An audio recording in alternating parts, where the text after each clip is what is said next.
Hey everyone, welcome to Danny and Friends. Like I said, it's a lighthearted stream. Nice to get everyone together again. I used to do these once in a while with everyone. So yeah, we'll be doing some pickup, some hangout, just showing some stuff off. But yeah, introduce yourself, starting with Mr. N dash to the PUT. Well, since you already did it for me, I guess I don't have to spell it out, but I guess I will anyway, because it's me, baby. It's that N-PUT, and I'm mobbing once again with Danny, Double D, and everybody sitting beneath me. Hey, everyone in chat as well. I cannot spell. That's you, Anthony, the smart one. Hey, but yeah, everyone, thanks for joining us in chat. But yeah, Anthony, you're up next, my friend. Anthony from Hashledge.net, Hashledge.net, at Hashledge.net. H&E Toys is the channel that's probably going to interest most people who watch this. Other than that, I do content whenever the hell I feel like it, because I made a whole 16 cents last month. Woohoo! Woo! Woohoo! All right, Kenny, the Ken. Sorry. Yep. All right, so I'm NY Hunter Impressions, and I am here in Brooklyn. But you can find me here on YouTube, on Blue Sky, Facebook, Twitch, and X. I haven't played as many video games lately because I've been exercising. But taking that time for that. But yeah, I need to get back into games because I miss beating them. So soon enough. All right, thanks for joining us. Yeah, no, I miss beating you too. But yeah, no, that's cool. And you got your your Lyle Kaiser, one of the reviews coming out tomorrow, Ken? Yep, that's right. It will be Leozak coming out tomorrow morning at 9. Yep. So you're doing every single guy individually? I am. After these, I'm going to go back to Iron Factory because I only did 2 of those. Oh, so, wow. And you do have all those, right? Yeah. Hey, everyone, that's awesome. Yeah. But it's good. I love comments, and the comments say that people want to see them. So yeah, no, I'm down. I thought it was cool too. Like, it's nice to see. I'm like, I don't have the patience for that, like I said, but I mean, it's cool to see every single thing like that coming together. So that's cool. Yeah, like I was saying, to show some stuff off right off the bat. Then we're gonna do a question. Then we're gonna show 3 figures that we each that mean something to us, and maybe another question. Then just some hangout stuff, like I said. Yeah, thanks for joining us. I did get this recently. I'll start first. It's Ken got one too, I think, recently. One of these Dragon Ball figures. You think you got the kind-hearted Saiyan, maybe? Yep, that's right. Yeah, that one's cool. I wanted that one too, but they only have this one, the more beefed up version. For a second, but yeah, it's pretty cool. Instant transmission. And the one that got me onto these two as well, because I was getting those Dragon Star figures were just not doing it.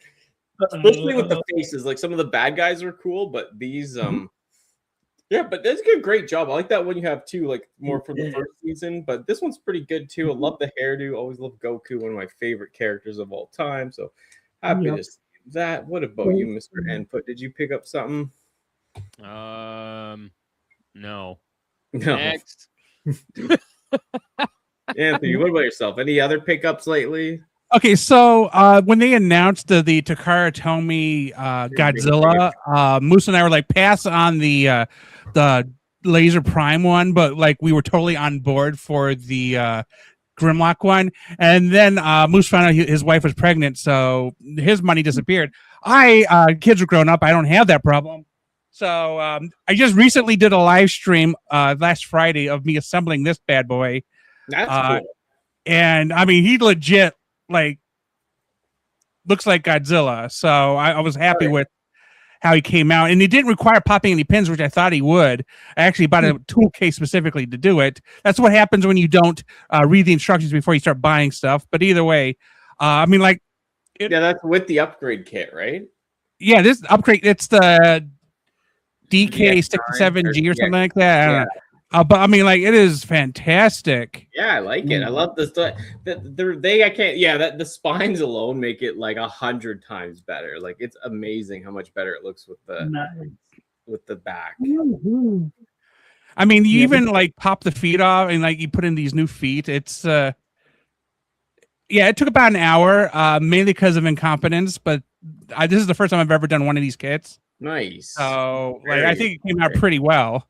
Yeah. I like it. Very cool. What about you? Ken? What are you grabbing?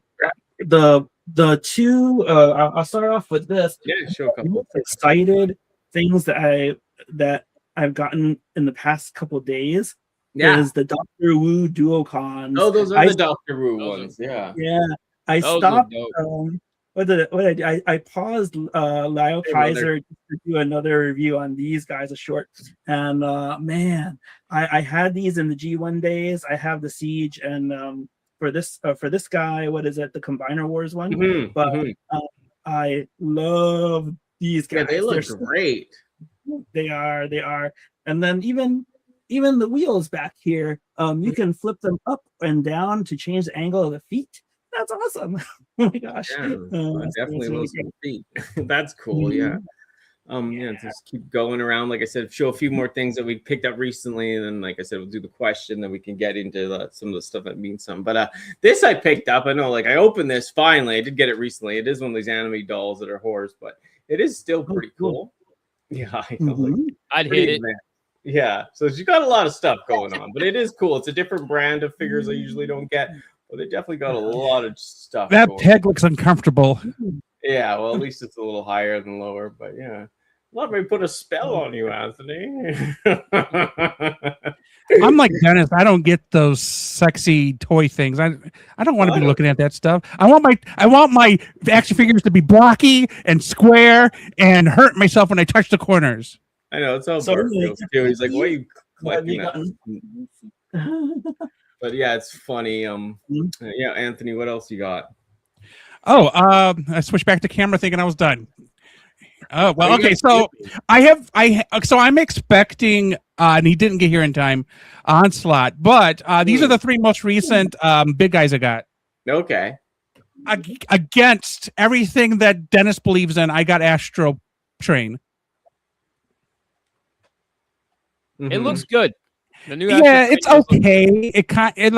I feel like the Siege one was much better. Like, he's bulked out a lot more evenly. Plus, this guy doesn't want to stand up straight, and like his hips aren't really loose per se. It's like his feet don't want to stay in place, and I just cannot with this guy. I have to put the wheels out in the back to make sure he doesn't tip backwards. And then he stands up straight. So he basically is wearing high heels. Oh boy. Yeah. But the train mode is the highlight of this figure. Yes. The alt modes are fantastic. Yeah. I even like the robot mode to a point. The arms are a little small, but I do like the robot mode to a point, like to the like I said, the colors pop, right? So yeah, I get that the goal was to make the alt mode or the alt modes, but mostly the train mode to be the highlight rather than in Siege where it seemed like the bot mode was the highlight. Also, they're targeting this one specifically to look more like G1, which is not really the goal of the Studio Series. They were kind of like G1ifying modern figures. This one seems like they just kind of step backwards to older design philosophy. I'm on the fence about it. Like, if I'm keeping both figures, obviously, but it's like this one for vehicle and the other one for robot. It's just what I prefer. Yeah. Totally. What about you, Ken? Anything else you got recently you want to show? Actually, I'm switching things up because your figure made me want to show off this figure. I can't for the life of me remember the game it was, but I'm playing it right now, trying to beat it, and it is this gal from cool. Yeah, from a video game that I'm playing right now. Yes, and there's a green-haired girl too, isn't there?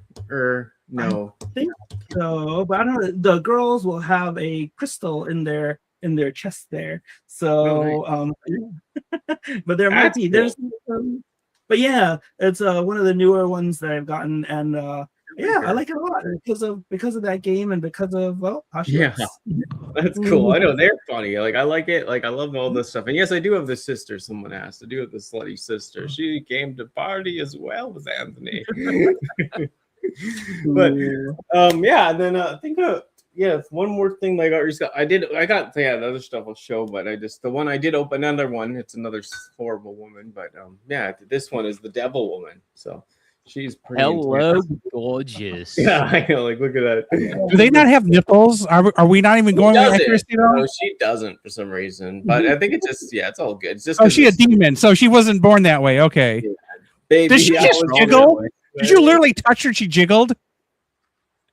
No. Look at her boobs move. Oh, there you go. Okay. Yeah. Censor. Eventually, this is rated R. Okay. Oh no, Hoopsie Daisy. Of course. Hey, what's up? That's cool. Anything else, Anthony, on your end? So I have two more left. I have Shockwave here. This is the newest one. Yeah. I changed the color saturation so his purple stands out more. Nice. Yeah, so it's basically the Siege one without the extra gear and less of the greebling, which I'm okay with. He looks pretty. He reminds me of the G11. This is the one where they did it right, and it looks like the G11, and it still has a modern design philosophy. Yes. So I just appreciate that. I mean, even if you look like, if I can, they even changed the front end of the laser gun, so it doesn't look like the Siege one. So I don't know if this is G1 accurate or not, but fantastic. All the same, though. And they also changed the port for these courtiers now on the back of his hand instead of on the side. So I don't know if that's accurate either. I don't know, man.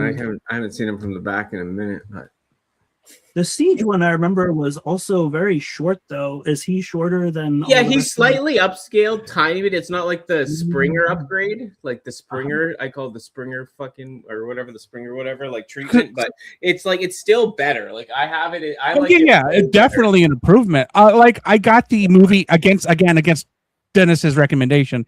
I got the movie Galvatron, and he's actually the height of Megatron.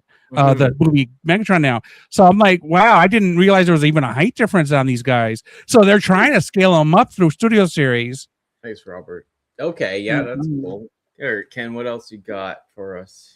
Me, let's see. Well, I haven't opened this one yet, but I'm very excited because the internet is gaga over this. Yes. That's funny. So I have of course the TV show one. Oh, nice. I remember that. Yep. But this one, like I said, they say the articulation is so much better and it looks really nice. So I actually had to, I went through a phase of fear that Walmart was going to cancel my order and it ended up going up. But you can see I just got it. So it's really, really late. Yeah, that's cool. I just got this too the other day. I showed off another stream from that. Okay, here's my problem. They're Secret Wars, but yet we all know about them. Yeah, and she wasn't even in that with the robot arm. But still, I love the packaging. This is going to be hard to open up, you know? That reminds me of the old action figures from back when I was little. Yeah, I know. That's the idea. That's the whole point of the wave. Open it, Danny. Open it. Damn it. Open it. Or that's later. Whose line is that anyways? But yeah, this is one that I will open if we get to that. Me too. If I could open mine, maybe I should open it later. Save it for their Secret Wars. We'll do a pairing or triple. There are people selling their Mafex Daredevils to get that Secret Wars Daredevil. Yeah, people are going crazy for that Daredevil.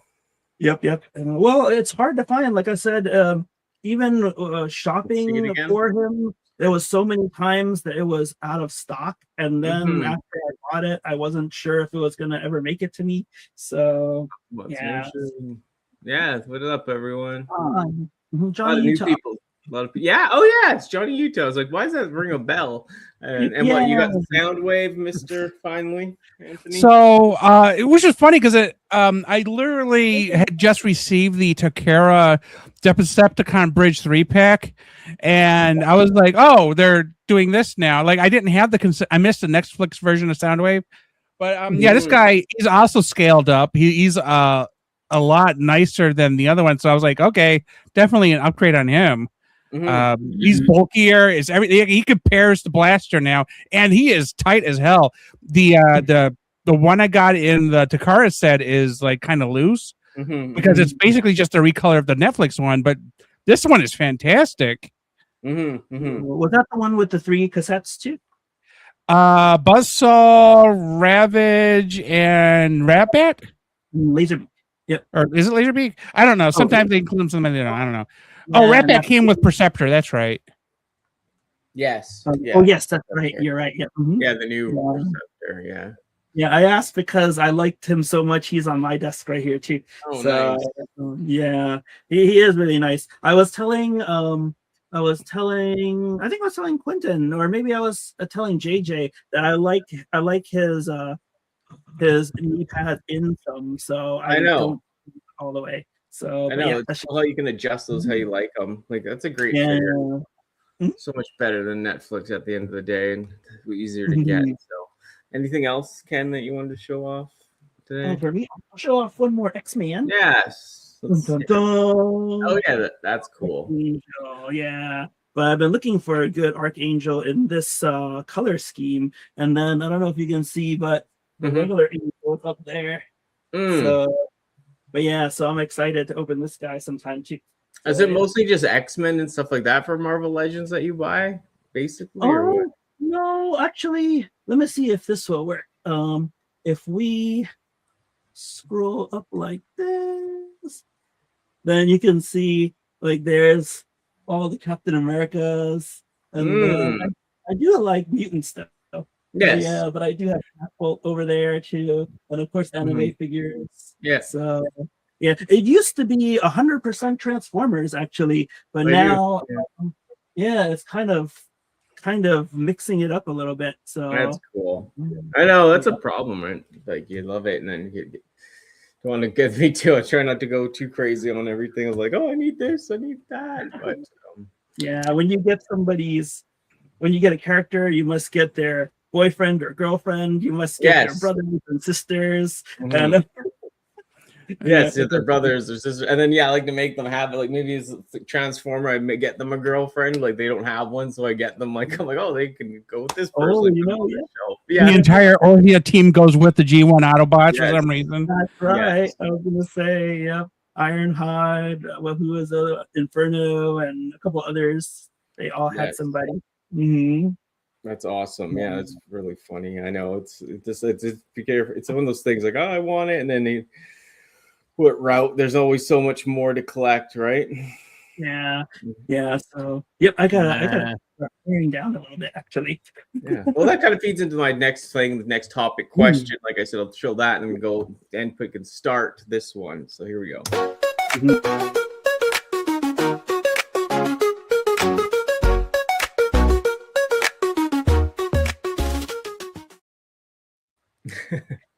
All right, so I'm starting that one off. Yeah. So going out into the wild, right? Like you just get a hair up your ass and you're like, I'm gonna go to a comic book shop today, or I'm gonna go to whatever mom and pop toy store, because you can't go to like Toys R Us or whatever anymore. And you just walk in and you just find the most random thing that is like the dopest thing you've ever seen in your life, and you no questions asked, no hesitation. You didn't plan on spending $20, $100, whatever it is. You didn't plan on it. You're just trying to kill some time for, before a movie starts, whatever. And then you just walk out and you're like, man, this is like the coolest thing ever. And you're just, and it just kind of brightens up your day, and that's like one of my favorite things about collecting. I do miss that. One of like the worst things about collecting is like, man, there's a couple of things I could like top 5 right now, right? If you want to touch on some pet peeves that bother you, okay, well, I guess we'll go with like number 2 would be like fake motherfuckers, right? That just like just want like they just want something from you, right? Where it's like, oh man, hey, I can give you like this Mayfix Daredevil or Batman or whatever, right? And you're like, okay, cool. And then, but they want like 12 of your Mayfix for like one Mayfix Batman, and you're like, bro, what? And then they get mad at you because then they're like, oh man, this ain't a fair deal or whatever, and you're like, okay, whatever, like, get out of my house now. Just to back you up on that, I saw somebody on Facebook say someone was just making his first sale in a while, and everybody jumps on him and says, you better add some shit to that, So it's like, come on, Yes. I would say my number one is like pre-orders, right? Mm-hmm. Like when it comes to like Walmart, Target, Amazon to an extent. Amazon's done it in the past, but and Hasbro polls, 100% guilty of it. Where like Hasbro polls, you don't even get a chance to pre-order anything because they do like this forced FOMO thing where like pre-orders are automatically sold out as soon as something goes up. Mm-hmm. Yeah. Or like Walmart and Target and Amazon to an extent, where you pre-order something, it comes out in 9 months, and then like in 8.5 months, it's been sold out for 7 months or whatever, and then at the 8.5 month mark, it's about to ship. You start seeing everybody on YouTube or Facebook or wherever, they've got their figure, you're hyped for it, and then you get the email, the dreaded email of cancellation. Ooh. You know, and it's like, well, okay. And then now you're off to the races. It's like, if you really wanted that figure, now you got to jump through hoops. Scalper on Facebook, scalpers on eBay. Keep your fingers crossed that your local mom and pop store got the one, and you're the one guy to get it, you know, beat them there or whatever. It becomes a rat race at a certain point. And like the rat race is the biggest pet peeve of mine about it. Yeah. So like, can I ask a question, Danny? Yeah. So, so how do you feel about like, pre-ordering at a bunch of places? Because I gotta say, for the Cyclops eyewear, would you say that I ordered it from 3 different places just in case, and I got it confirmed. So so far I've canceled 1, but I still have 2. But I was talking to AutoCorrect earlier about it. I was like, you know, the lesson that I've learned is you just pre-order everything that you want right away from the big box stores, Target, Amazon, Walmart, because they're easy to return if something goes wrong. But then you're almost assured to have it, not 100%, but almost. But it's been my strategy, which I hate doing, because it feels like so much extra work. And if you forget something, you still gotta return it. So it's like, yes, that's true. I do it though. I don't care, man. I'll cancel on the mom and pop shop last minute if I got it at first. I already paid for EB Games, but CMD got it. I want my money back from EB Games, or put it on a different figure, and I'll take it from CDM. Well, I do the same. I'm on all 5. And I don't care. Like because if I want to get it at that point, DJ Collectibles has been really good for the Target exclusive, especially in Canada. Like I said, the Starscream, I ordered it from them, and they're shipping it to me. And that was like my only hope at the time, so that works out. And I'd hate to cancel on someone like that, like at the end of the day, the smaller stores. But yeah, Big Bad, I'll cancel on them all day. EB Games, because they're so big, right? Like I don't want to necessarily, but like you said, it's like they're the huge corporation, right? Yeah, and that's what I was going to touch on too, Danny, is like these corporations like EB Games, GameStop. If you pre-order something, it's a $5 deposit, and if you've ever worked there, the employees hate pre-orders, the customers hate pre-orders. Go in and get your money back, no matter what. A lot of these corporations, a lot of these companies don't care about you. They only care about the money and whatever the case may be. So if you put in like 15 pre-orders across BBTS, Entertainment Earth, Walmart, Target, Amazon, Hobby Ginky, whatever, it don't matter. Whoever ships it first, get your money. Like it's really that simple. And then you can, if Target, if you forget about it, like you're saying, Target's real easy to return to. You can go there's a Target in everybody's neighborhood, a Walmart, whatever. And you can go in there and get your money back that way once you have the item and stuff. So if none of these corporations care about you as an individual, then it basically boils down to us to care about us, like as individuals, like as a collective, right? If they don't care about you, then you shouldn't care about them. Whoever sends it to you first, get your money.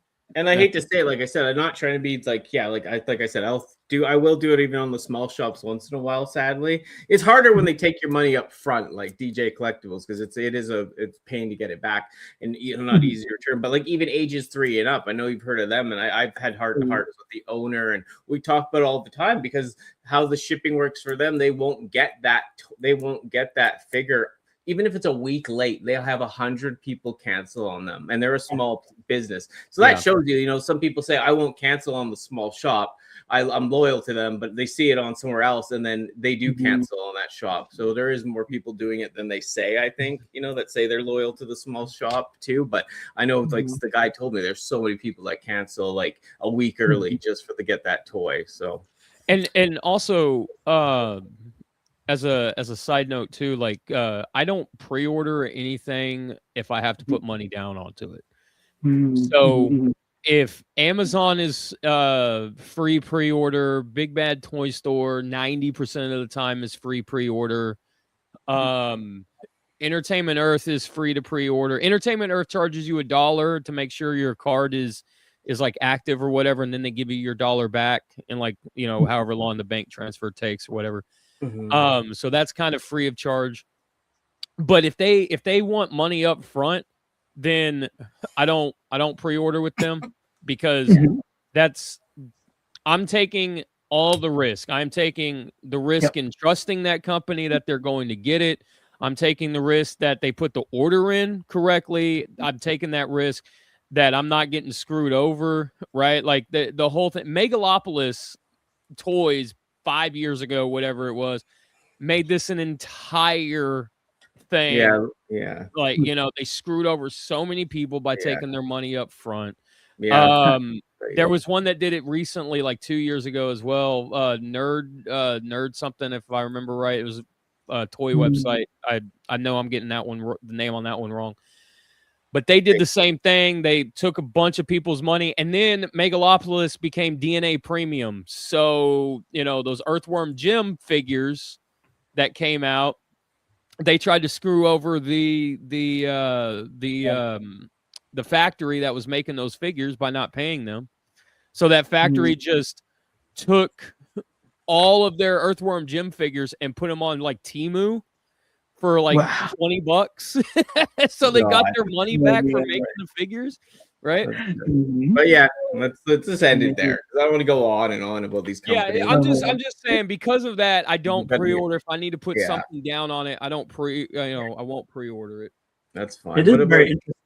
Yeah, because it's a strategy that a lot of people use, and I get it. It's just what about you, Anthony, though? What are your one thing on thing? Okay, so first off, hey Mason. This is how old I am. I have friends who also have kids. So Mason is one of those kids. He actually he is so dedicated to live streaming Minecraft that I actually had to go in and tell his parents he killed his computer. So Mason got a brand new computer out of the deal, but I should have asked for a bribe. But like Mason, I'll tell him it's fried, But so Mason is doing pretty well, making some pocket cash doing that live streaming kid stuff, or maybe it's Roblox. Minecraft and Roblox. I don't know. Anyway, so I did post them in the chats. So day before yesterday, I got a Walmart email saying, "Hey, your order is being delayed." Now I ordered it literally the first minute it became available. It was Star Fox for the Switch 2. And I'm like, what the, what? So I just like, screw this. I canceled the order it from Amazon, and it's already going to be here tomorrow. Nice. So that seems to happen 1 out of every 10 times on Amazon, which is really annoying. But more frequently, it happens on Walmart, which is super annoying. The other one was, so I started using Facebook Marketplace recently. As a matter of fact, Mason's dad, Mark, is the guy who told me to try it. So I was like, okay, I will post some things. I posted like 10 things. I've sold all but maybe 4 things. Nice. But most of the messages I get is, hey, can you go a little bit lower? And I'm like, no. This is okay, so when I this is Mark's advice, and a couple other people I asked about Facebook. They're like, go find the sales of the item on other places and then beat that. I'm like, okay, cool, I can do that. So I went and looked. So for example, I'm selling the old Siege Earthrise, the War for Cybertron Galvatron. I'm selling that because I got the Studio Series one, which is taller and better. So I put him online for 40 because that's what he was last sold for. And then the price of Galvatron New went down to 40, and then I saw the prices of all the other Galvatrons being lowered because the new one was now the same price as what people were selling used.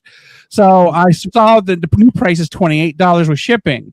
So I said, okay, I will take $5 off. So it's on Mercari right now. It's $23 for shipping. So I posted on Facebook. I say, okay, shipping's $8. It's now $15 on Facebook, and the guy still messaging me saying, can you go to 10? I'm like, no, I'm already half price. And the funny thing is, like, if you've handled Galvatron, he is a bulky boy. Like, he is worth $15. Actually, he's worth way more than $50 in my opinion, but he's worth $15. And the guy was like, oh, $15, screw you. I'm like, oh, okay, cool. That bothers me because it's like, you look at the market, look at what's the sales price is. I am still beating everybody else.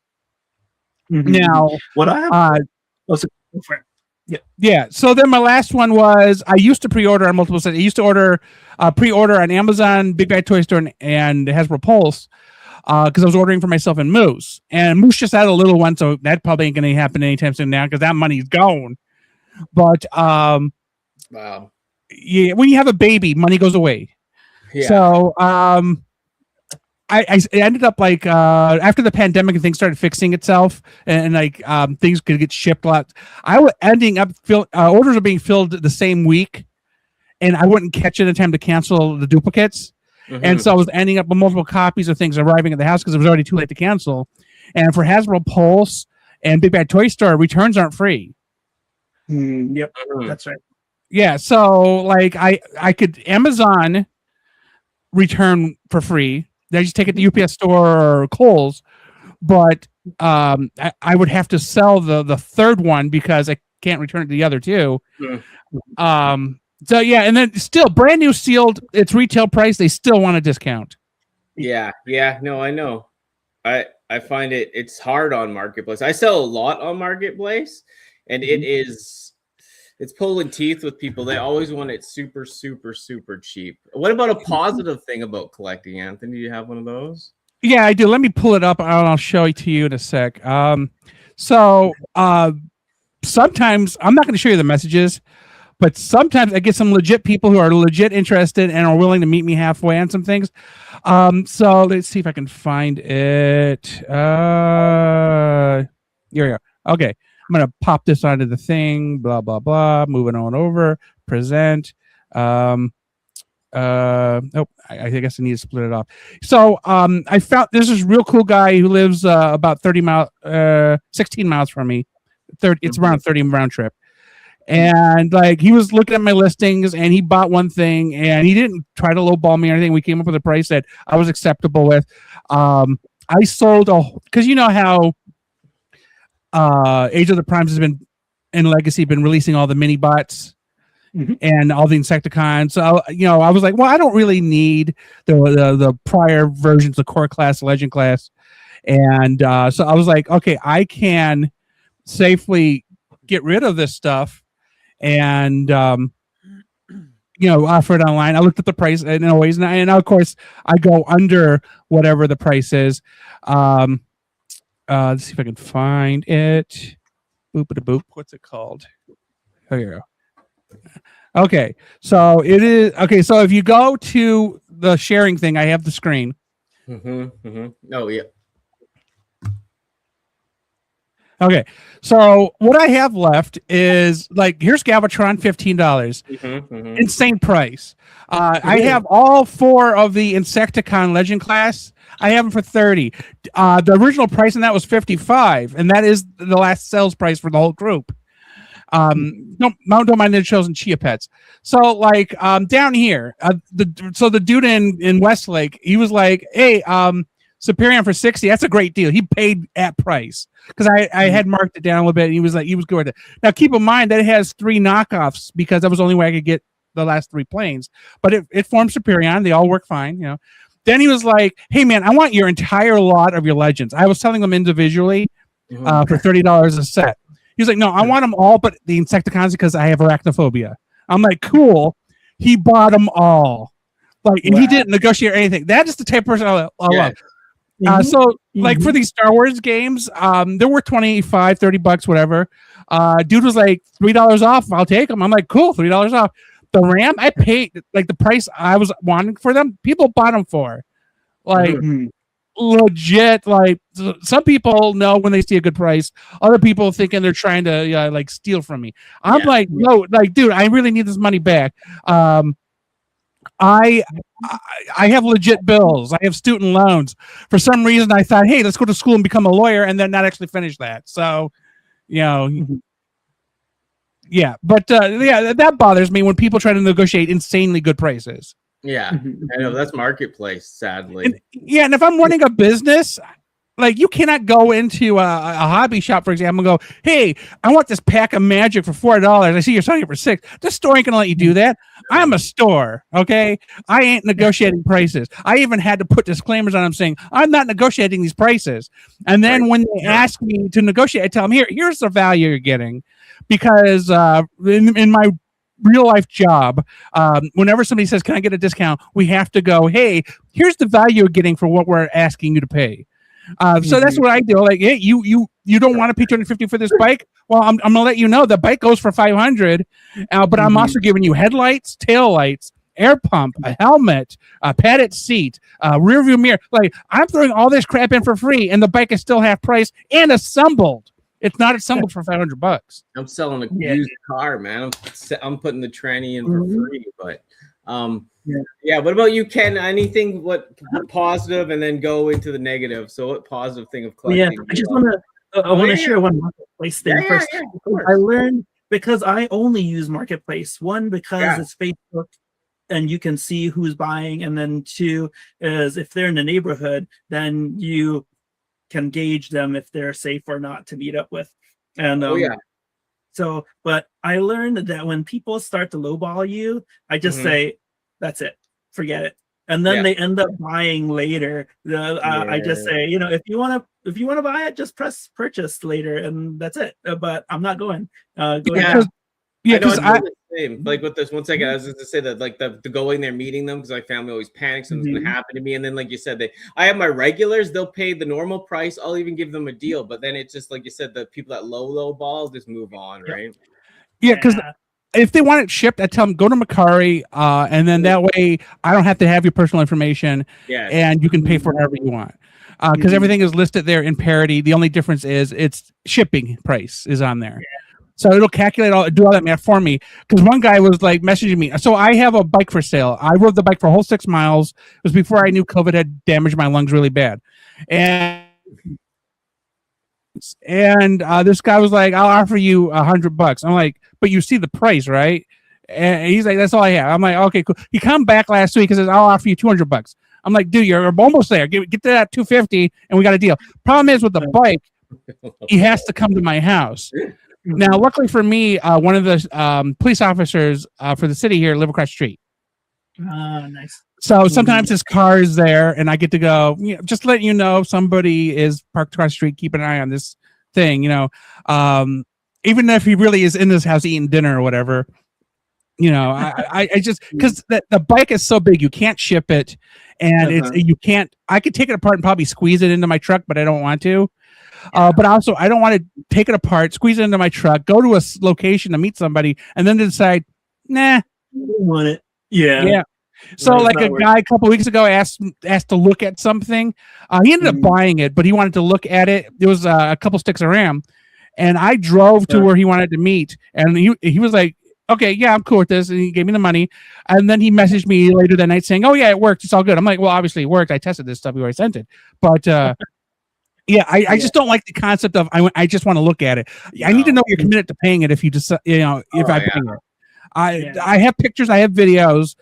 You need to, I'm not going to waste gas for a maybe. Yeah, exactly. Yep, it's an interesting place, but I found really good sales there. I was lightening up my load, and I was selling my iron factories, and somebody bought almost all my iron factories. So Yeah, that you can was do good on there. I do good too, but yeah. you just hit those lulls with the cheapos and the time wasters and the people. They ask me like, "Can I take you on a date and shit?" I'm like, "Bro, like, are you kidding me? This is not like Facebook dating. This is Facebook Marketplace." They text you that? Yeah, that's funny. They text you that, Danny? No, like, yeah, no, they're sitting in my face. The one guy was like, "I want to take you down the road." I was like, "What the?" Bart's gonna beat him up. Yeah, no, it's just too much. But yeah, it's just like, it's just yeah. Wow. Damn, girl, you looking good enough to take on a date? No, you keep the Transformers. You keep the Transformers, and I tell you what, we go up the road, and I let you talk into the clown head. You can get a number 2 off the kids menu. I came to pay for something I will buy you all the Transformers you can eat.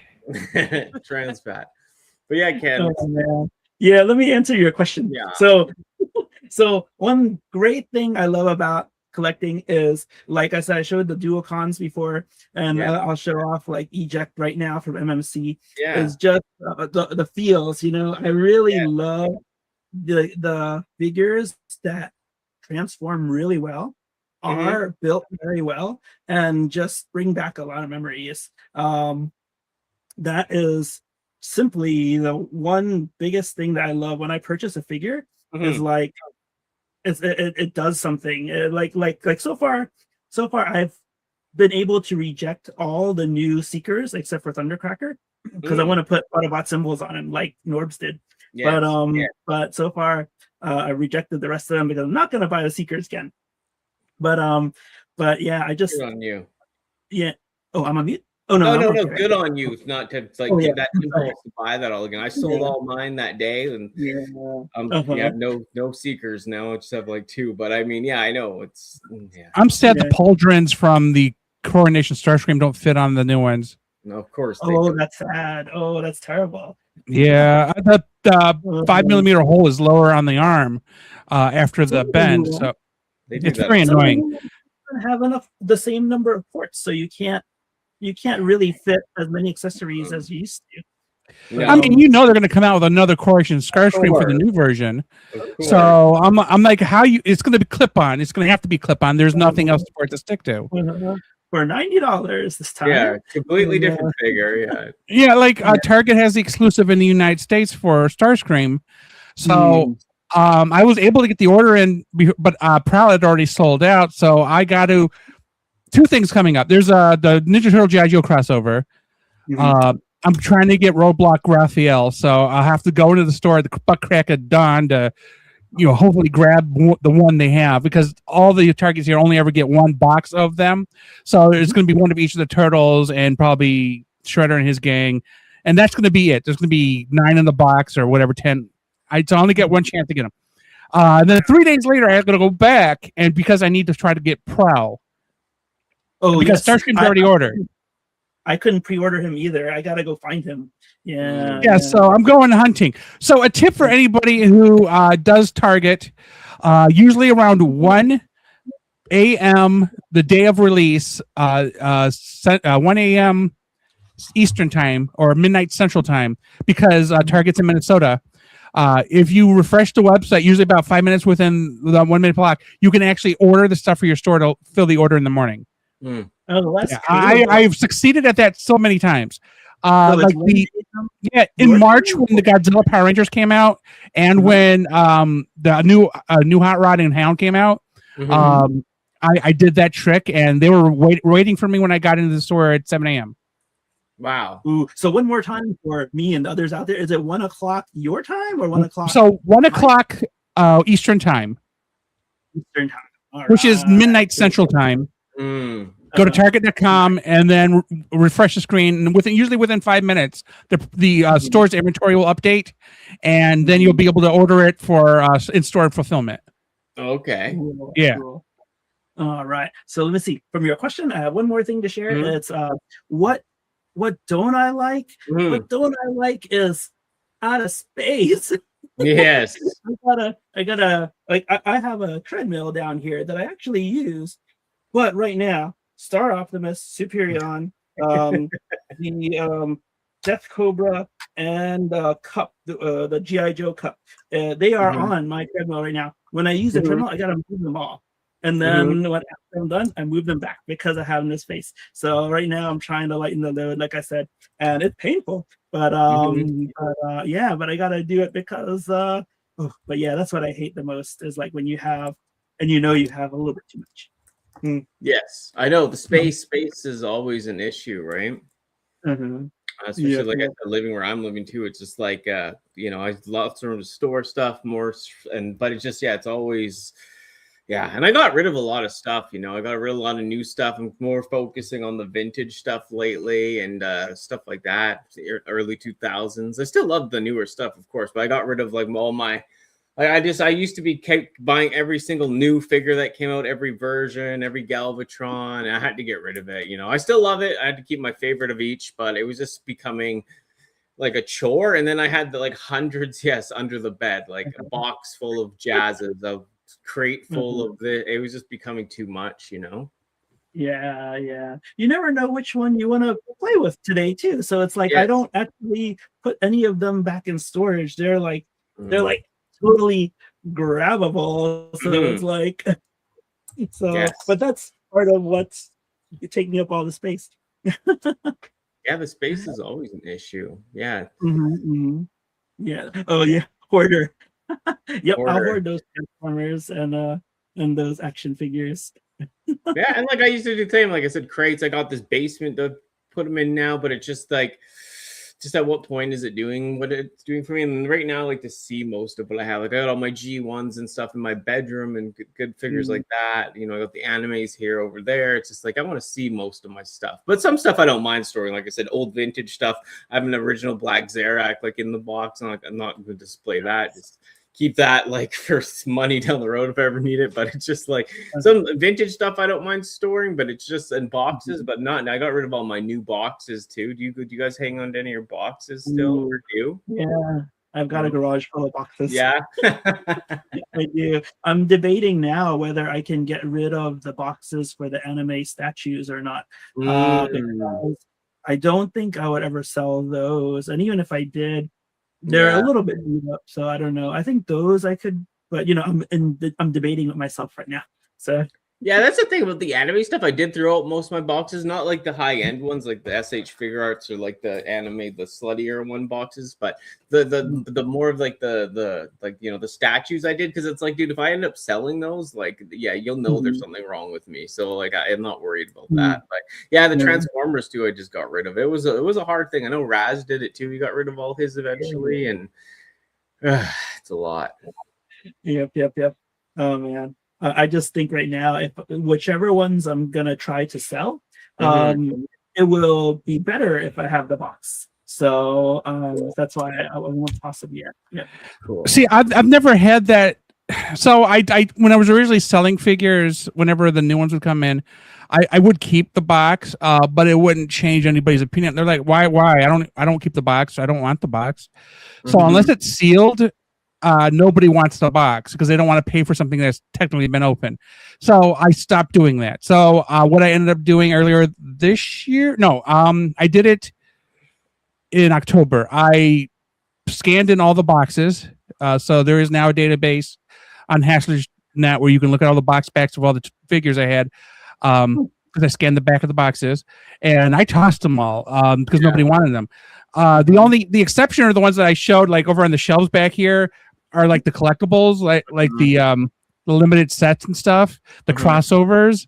But everything else is scanned in and the boxes are gone. And I did not realize how much room I was eating on boxes until they were gone. I'm like, holy crap.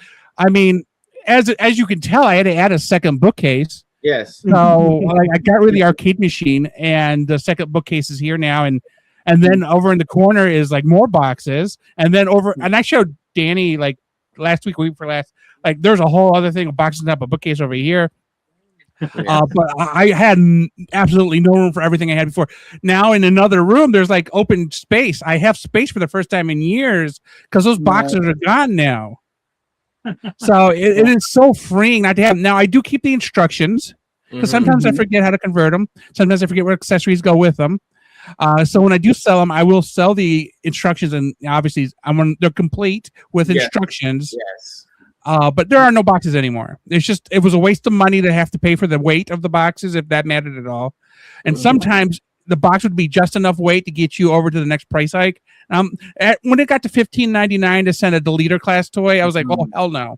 Without the box, it is $8, pretty much everything I sell. Yeah. I guess I had a different experience because all the selling on Facebook Marketplace, I would get down to the wire and the person would buy it, and then I would get that question, you got the box? I have never gotten that question. No.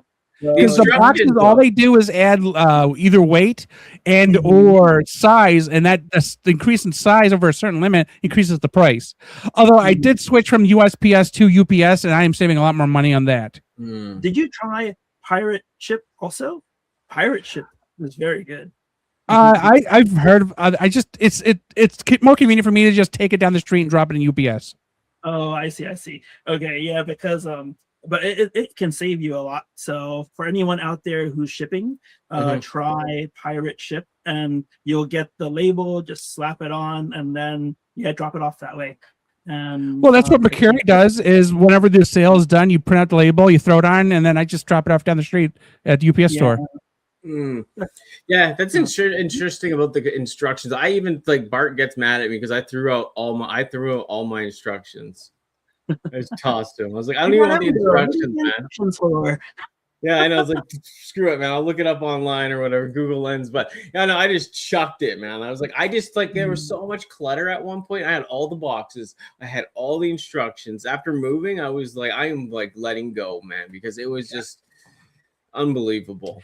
My filing cabinet is so light now with all that crap gone that when I open the drawer, it moves with the drawer because there's no weight now. It is fantastic. There's nothing on top of it, nothing in it. It's great. Though the problem I do have is, and I have to at some point do this, I have all the boxes the figures came in still in another room that need to be cut down and thrown in recycling. So a whole other thing I need to do at some point. Right now it's not avalanche, but it's getting real close to being too much. Yeah, that's a New York requirement. We have to chop them down and wrap them up or throw them in the can and put it out there. Yeah, so what I generally do is I'll cut the tape and stuff, fold them up, and then they'll just go into a recycling bag, layered on top of each other, and then they just go in the recycling bin, and then I'm done with them. Only boxes we have to cut up are large furniture boxes, because obviously they're not going to fit in a bag or the bin. No. Yeah, because the preference is that once you put your garbage recycling into the bin, either one, the lid needs to be able to be closed. And if you can't close the lid, then there's too much. And they just passed a rule here in the city where if you decide you need an additional bin, you can buy another bin, and they'll increase the price of your garbage pickup accordingly. Oh, man. See, when I lived in Chicago, they gave you the bins for free. I don't know if it's still the same way now, but New York says you must buy a $50 bin from them, or you must buy your own bin that meets their requirements. Yeah, because I think the recycling bin is $35, the garbage bin is $50, and then I don't know what the rate increase is, because our garbage and sewer and water are all the same bill. The municipal whatever. So I'm not quite sure what the increase would be, but yeah, you have to buy them. Although initially we did get the original first 2 bins for free. Yeah, we have no such luck. We were using old bins, so we had to buy new ones. Interesting. In the New York area. Yeah. Oh man, I like autocorrect. He says we just burn them. Yeah, I know. If I had a fireplace still, just toss them in there. Oh, I have a fire upstairs too from Solo Stove. I burned a whole bunch of bills and stuff the other day. It was great. Nice. Yeah, I'll bring Brett in here. Brett's in here now. Hey, Brett, how's it going? Hey guys, what's up? Hey, yeah. So this is Input, Ken, New York Hunter, and Anthony, old friends of mine. Brett's new friend. So we did a couple streams with him lately. So just want to join us for a bit. And I thought he could join us for the 3 figures that we're gonna show, our favorites, or mean something to us. So can join us for that one and then hang out for a bit. But yeah, do you want to just start that one off? Input. What are we doing? The 3 figures? What'd you say? Looks like that means something to us. So just like I said, go off on it for a little and then let it so we can keep going in a circle. Sure. Let's you do number 1. I'll be number 1. You are number 1. Because I don't know what else to be. So yeah. Is that a custom or? Yeah, it's so when I started doing customs way back when, I started doing like DCUC customs, Marvel Legends customs. We're talking like 15 years ago, right?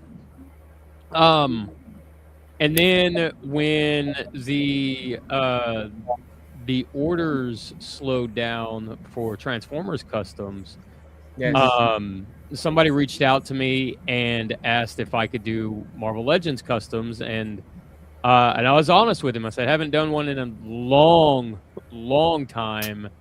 Let me see what I can do real quick, like let me do like a test figure or whatever. And this was the test figure that I did. This is a Toxin. Before the symbiote Toxin, Carnage's son. It's the Toxin too before he goes on that other guy, right? And he has the no teeth yet version, right? Yeah, this is the first Toxin host. I'm brain farting on his name. Yeah, maybe he's like Mulligan. It's like Mulligan. He's like cop. A detective or something. Yeah, he's like an NYPD cop. So this was something that I did. This was the Carnage, the figure, the 2-pack, the VHS 2-pack. I think it was. It came with like black suit Spider-Man. And this was a 3D printed head, and just everything else was airbrushed. Like the tendrils here are sculpted and everything. So, so I sent him a picture of this and was like, "Hey, man, this is where I'm at right now with Marvel Legends in terms of customs. If you like it, let me know. If you want to go forward, let me know." But the stomach here has a fade on it. It goes from black into red. It's got like 3-step fade, so it goes black and then dark red and then goes into what's called pure red. It's the color of red that I used. So yeah, this figure means a lot because it got me back into it. Yeah, it kind of got me back into doing back into my roots, I guess, so to speak, when in terms of customs. I don't want to say roots but like back into the beginnings, I guess. And it made me kind of I guess like experiment. And this figure is what started my Mafex customs, my Marvel Legends customs, this is what really kind of inspired me to challenge myself with that Electro custom that I showed off on our stream a couple of streams ago. So yeah, without that guy reaching out to me, and the whole reason why he reached out to me is because he liked the paint jobs on my custom Transformers. And of course. And he wanted to see if how I could apply it or whatever with the Marvel Legends stuff. So that's cool. Yeah, so that's my first one. So there you go. That's cool. That's perfect. We'll go to Ken next. For me, mine is a little bit simpler actually. This, as far as a story goes, this is MMC is one of my favorite companies, Mastermind Creations, and this one is the Promenon, I think it is Optus Promenon. Yeah, I have the Nemesis Prime up there too, but this is the one I really love, and even more now because they're gonna release the Apex armor to make him look like a powered up Power Master. Like probably one up there, but I don't know. Well, I'm really excited to see how, because this guy is so bulked up and beefy, and when he gets the armor on, I want to see where I can put all the rest of this stuff on there too, and what he's gonna look like. So, and what, he just means a lot to you just because, like, what, it's cool or what? Like, it just Power Master Optimus Prime was one of those that I never was able to get, and I guess that's what makes him cool. Also, is that I finally got him through Fans Hobbies one on the top shelf back there. Yeah, can't really see it, but like, and then now with this figure, which I really love, that enough that I bought two, like 2 different models, and we're gonna see how that armor looks on him, and yeah, just very excited. That's awesome. That's cool. What about you, Mr. Brett? All right. Well, number for me, one.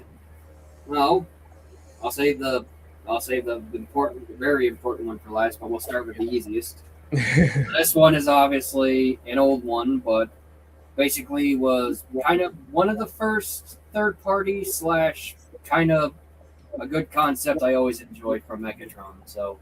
Oh yes. Yes, that's too, right? Cool. Very nice. That's awesome. Yeah. What? Any other story about like how you got it, or you just always liked that version, or what? Funny enough, this was one of the. Let's just say this was one of the sick pay things from back during COVID. Oh yes. Yeah. So basically, spent a little to get him, which I always, as I said, his minor mode looked cool, but I was more going for this mode because, as I said, there's just some about like Autobot Megatron that I always liked the most. So yeah, no, I know you. I thought too about that too. Like I like the Titans of Turtle, now definitely not good like that, but it's like it's a different. It's kind of cool, you know, like different concept. I do like my evil Megatron, but it's a cool figure to see, you know. Agreed on that one.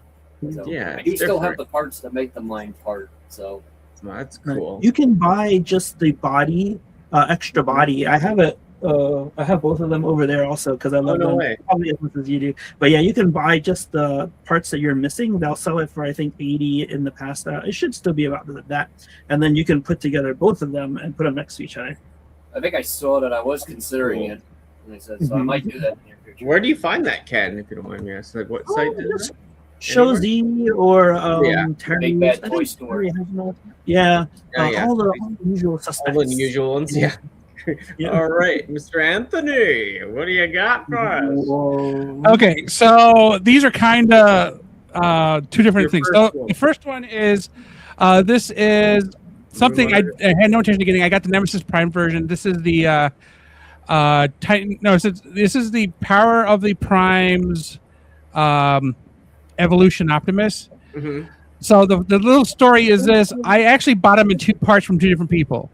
So there was this group I was part of, although I guess the owner of the group didn't like me because I was willing to adjust pricing. But it was, I don't know. I don't know. He was OCD, I guess. Anyway, so I got the. What did I get first? Oh yeah, I got the trailer first from that group, and it was just the trailer and the gun, and that was it. The guy was like, he turned the Optimus figure into something else, and he had no use for the trailer because it would no longer be able to transform. I was like, okay, cool. How much? He's like, $3. I'm like, okay, cool. $3 that is. So I got that for $3. And it's complete. All the pieces are everything. Okay. So then I'm at a resale store. I'm just walking around. They were doing a trade-in with me, and I had free time while I was waiting.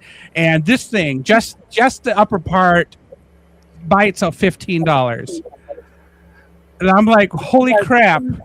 I could actually complete this figure because, again, I had Nemesis Prime, so I just thought it'd be funny to mix and match Optimus's cab with Nemesis torso. But yeah, so for $18, I actually got to complete one of these. Nice. Okay. So I thought that was pretty good. Yeah. This is my original Beast Wars Optimus Prime. We're doing one at a time, though, Anthony. Can you not listen to instructions anymore? I don't. Okay.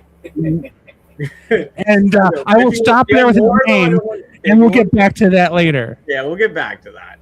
I mean, you're usually pretty analytical, so I'm just and I'm going to break the rules too, but I'll quickly show this off because it does mean a lot. And Input bought up the custom. Pinky. The fade. Right?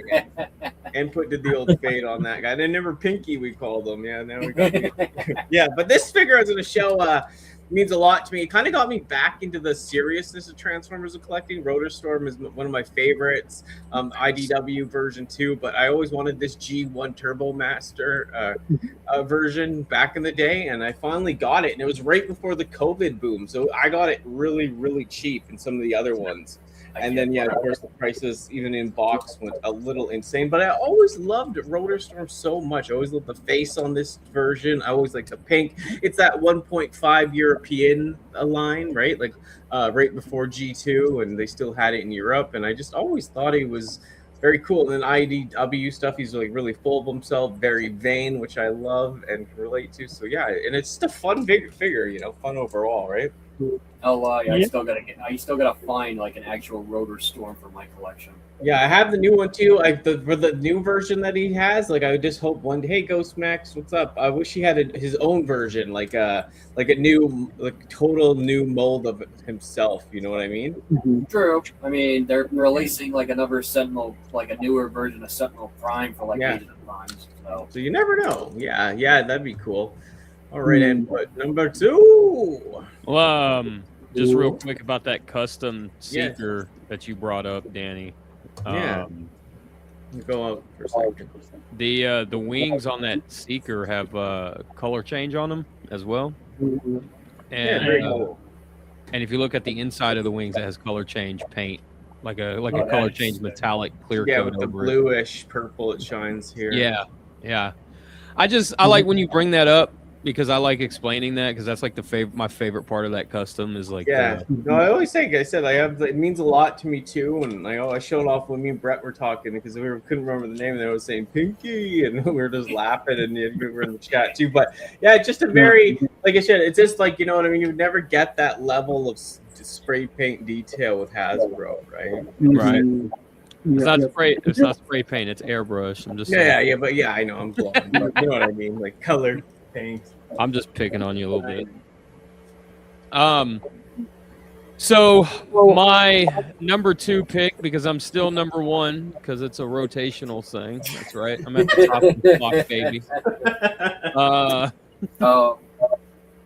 So I don't know how well this is gonna like get on camera, because Tobey Maguire. Kind of read it.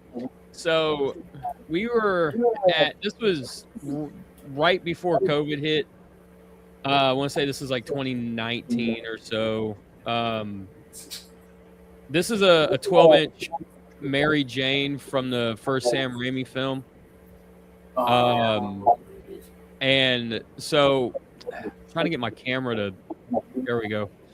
Maxed out height. Next height. Wow. So show up a doll for real. Yeah, so like my mom got me this. I thought, like, because she knows how big of a fan I am of the first Sam Raimi or Spider-Man movies in general. Yeah.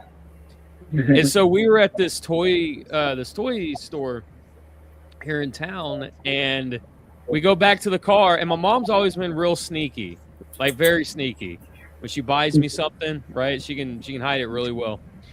So we get back into the car, and she, you know, Mary Jane's kind of sitting in the back seat, and I was like, what's up with that Mary Jane? She's like, well, I bought it for you while we were in there. I know how much you love those movies, and it's still sealed. And I don't have the heart to take it out of the box, right?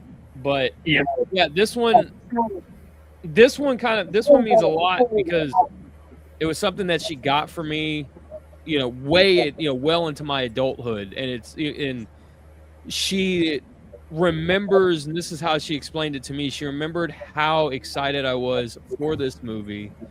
She remembers how excited I was for Kirsten Dunst to play Mary Jane, because to me she looked exactly like Mary Jane. It was like a perfect casting and stuff, you know.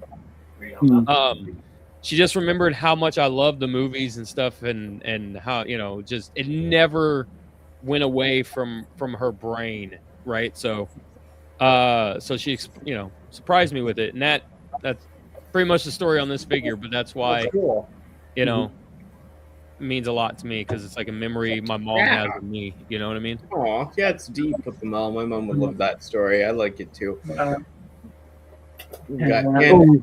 Yep. I may just continue that stream, because I was gonna share this G1. Well, this is a knockoff actually. G1 Prowl over here, and he is my favorite character. And an input you shared about your mom, I'm gonna share about my dad, because he passed of cancer in 2022. But this was the first Transformer as a kid at Toys R Us that he got for me. Aww. And like ever since then, I got a couple more prowls over here and over here. I've collected all the prowls that I can because they just remind me of my dad. And my first G1, which I don't have, or maybe it's in the garage, but I sat on him, and so the windshield broke. Many people have, that's what I've heard. Of course, yeah, common error. But he to this day is my favorite Transformer, and yeah, it's because of my memories with my dad too. And while I'm on that path, I will say that I loved Ratchet also, but never got him because you know how the top of the van splits from the bottom. Every time he looked at him at the toy store with me, he would say, "Don't get this one; it's broken." And little did he know, and little did I know at the time, that he was not broken. That's the way he was. So, yeah, anyway, I know it's so funny that figure always threw people off. That's why it's cool. The Missing Link new version, you can get it, and it actually real quick, NY. So check this out. What you said about your dad and why you buy all the prowls and everything. That's the exact reason why I buy all the jump starters, because I've got a twin twist that my grandfather got me. Still have it to this day. I was like 4 or 5 or something like that when he got it for me. And that's like every time a twin twist comes out that's in that blue and white colors or a top spin, it doesn't matter, you know, third party. I got all of them that have ever been released. Like every single time one comes out, I'm like, yep, got to get it, because it reminds me of the Goodwill story that I've shared many a times about my grandfather, and it's like, yeah, man. So I totally understand where you're coming from with the prowl and your dad thing, because I got the same thing with my grandfather. It's heartwarming. It's weird because the next one I have to show too is a little like that. But what do you got first, Brett? Number 2. Yeah, you guys, I got to get in ready. No, yeah, no worries. I'll give you a break. Yeah, big one. He'll text you. He'll text you when he's ready, Danny.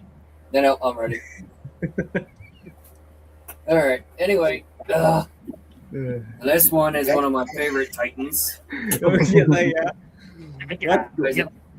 Kingdom. But this one's a little bit different because this was actually the first Titan that I did the DNA design customs to. Oh yeah, okay.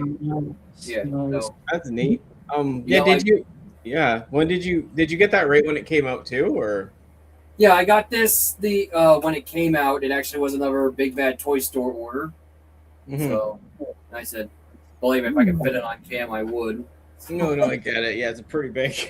And then it wasn't until DNA came out with like the upgrade kits for it, I was all for it. So. And what, it just means a lot to you, that figure, though, in a way, or?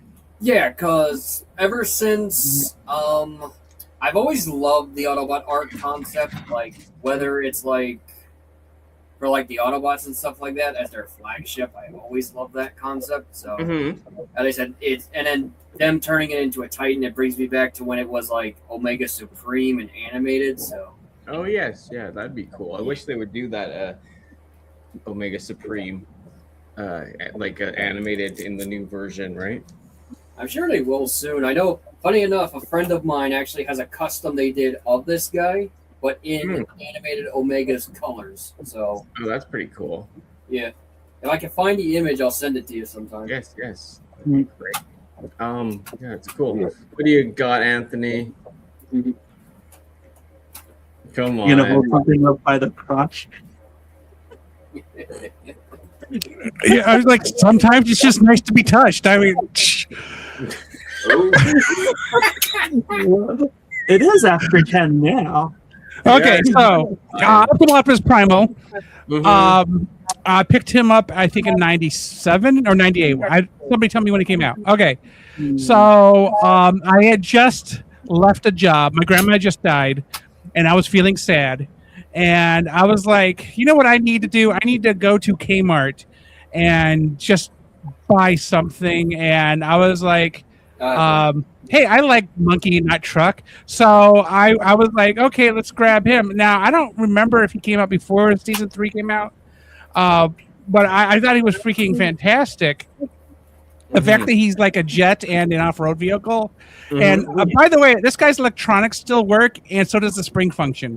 I don't keep batteries in them for obvious reasons, and all the stuff is put away. But like, he stays on the shelf behind me, usually in the top back corner next to Transmetal 2 Megatron. So nice.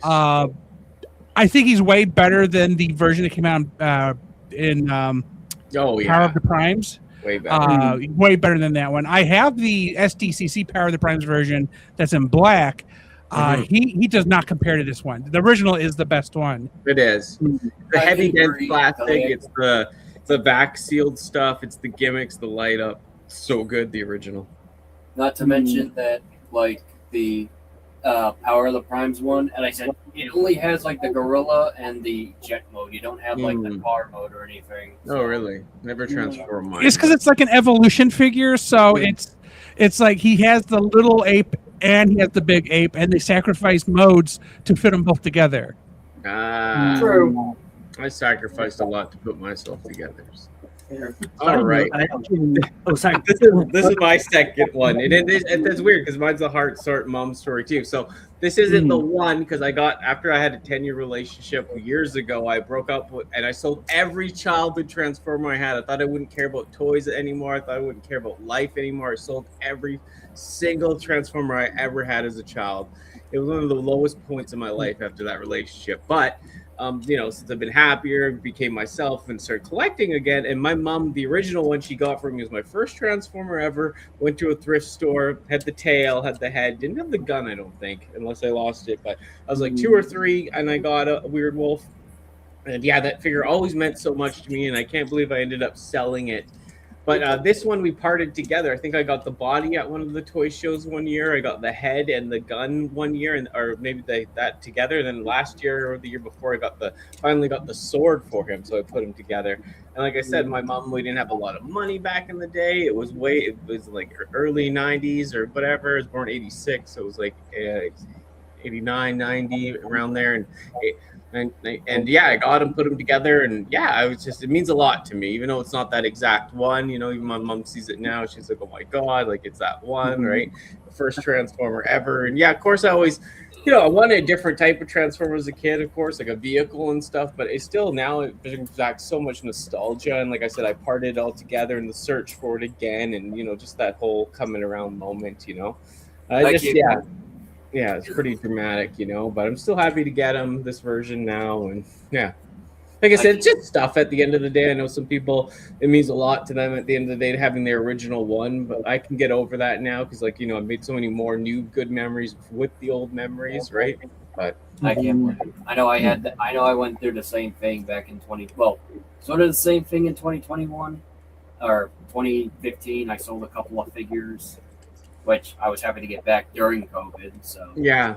And you have a lot of stuff because we did a collection video of your stuff that you didn't get rid of, right? And box stuff, and yeah, it's just that most of my G1, a lot of it was beat up too. When I go back and look at it now, I got the better version. I probably would have bought newer versions overall, but yeah, thanks, Ma. Yeah, I love you, Mother. But yeah, it's so it's very interesting. But yeah, nice to get it back. So. Yeah, I think we got one more each. Go to Mr. Andash Poet. All right, so this is the third figure in my figures that mean stuff to me. So this story kind of revolves around me and Oracle. So this is the Mafex 2099 Spider-Man, and I had canceled my pre-order through BBTS on him. I'm talking a month before he was supposed to come out. It was really close. So I figured, all right, I'm not going to be able to get him. I really figured this figure would sell out really quickly. So I found him on Facebook Marketplace about an hour and a half away. For a really good price. The guy was asking $80, and this figure on BBTS at the time I think was $125 or something. Didn't come with the stand, which is fine. So me and Oracle, the guy gives us this address for us to meet at, and we pull it up or whatever, and it's a public library in the area, and the guy texted us and said, "Hey man, I'm running late. We got there, well before he did, but he did text us to say he was running behind and stuff, which we're all right. That's cool." So me and Oracle went into this public library that we had never been in before, and just walked around, killed some time, and just really kind of had a nice day out because of this figure, because I was picking up this figure from the guy, and the guy ended up being something like an hour late. He was very apologetic and stuff, and then gave me, instead of 80, gave it to me for 75 because of that. So yeah, like I said, just me and Oracle, we like to go on it. We call them adventures, So that was to us an adventure. Like the universe provided an adventure for us that we thought was just going to simply be there and then back home, and we got detoured a little bit, and we were really excited about it. And like I said, without me wanting this figure and trying to get it and eventually getting it, we wouldn't have had that adventure. So yeah, that's cool. Very nice. That's great input. Yeah, great looking figure too. Yeah, very cool. I like that Spider-Man 2099. What do you got first, Ken? Last one. So my last one is this guy from TFCon Baltimore. Obsidian Prime. The Energon Obsidian Prime, right? And some people don't like him, but I really enjoyed that show, and I love this figure. And then not only that, but he looks great with mismatched colors here with lightsaber, and that's cool. Yeah, and so Fans Hobby is my other favorite company, and other than MMC, and but this character is from my first TFCon, my first Transformer convention, and then I think I shared with you guys before, but Ultra Megatronus, Darth Ravage, and Razel, they were my roommates, and we just had a blast. Other people like Jimmy and folks coming in and out of the room to drop things off and to take things, because we were in the same hotel staying there, and it was just such a blast that it's taken 2 years, but we're planning for Orlando again, and everything almost is set up. So I'm just excited to see what comes out then, and to also hang out with everyone. And so, it'll be a blast, I'm sure. That's cool. That's the Fans Hobby one, right? You said? Yeah. Yep. Yeah, so I've seen it. It's a nice representation of like Energon Nemesis Prime, which I will say, and Hunter, you're talking to one of the people, because Energon got me into Transformers, so I get it. Very cool. Yeah. I don't know. Even after 2 years, I'm still transforming him, taking the limbs off, and like I said, putting it on. So I got the Fans Hobby Overlord. It's stuck behind all this shit. I would not take it out, but it is great. Like just the heaviness, the Fans Hobby stuff I really like. But like you said, the tidal wave wasn't as good as the Hasbro one, right? It's true. Hasbro wins out there. But I still which I wasn't supposed to do. I can't like it. So they got me. There you go. What do you got for us, Brad? All right. So this one, which is my last one, but it also is the first one that I ever did. I know I showed you a little bit of him in the last stream with the collection, but this one is not only the first custom I ever did, but it basically is my OC for like my universe and stuff. Yeah, which we'll be touching to some of that stuff in another show. Oh yes, the actual yes, that's cool. Yeah, this is basically my OC, which is Electron Prime. That's cool, and you have a whole crew of guys that you've made your own, right?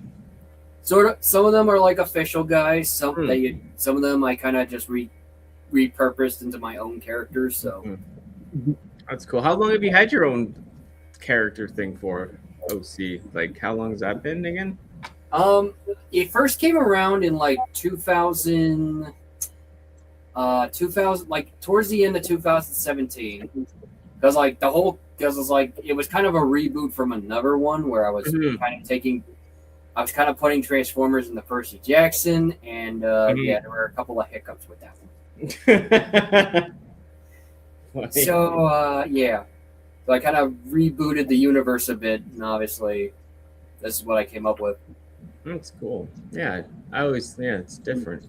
I will say too, because for the paint, I kind of used kind of D&D figurine paint because it was because someone recommended it was very durable. So yeah, have you had much chipping on it or anything, or very small bits? I've only transformed it a couple of times, and even so, you can only even right here on his arm, you see a little bit of chipping, but it's very unnoticeable. Yeah, that's the thing. I know you got to be careful, even with all of them, like with the even regular figures chip, sadly these days, right? Yeah, I know. What I said. Sucks. All right, Anthony, what do you got?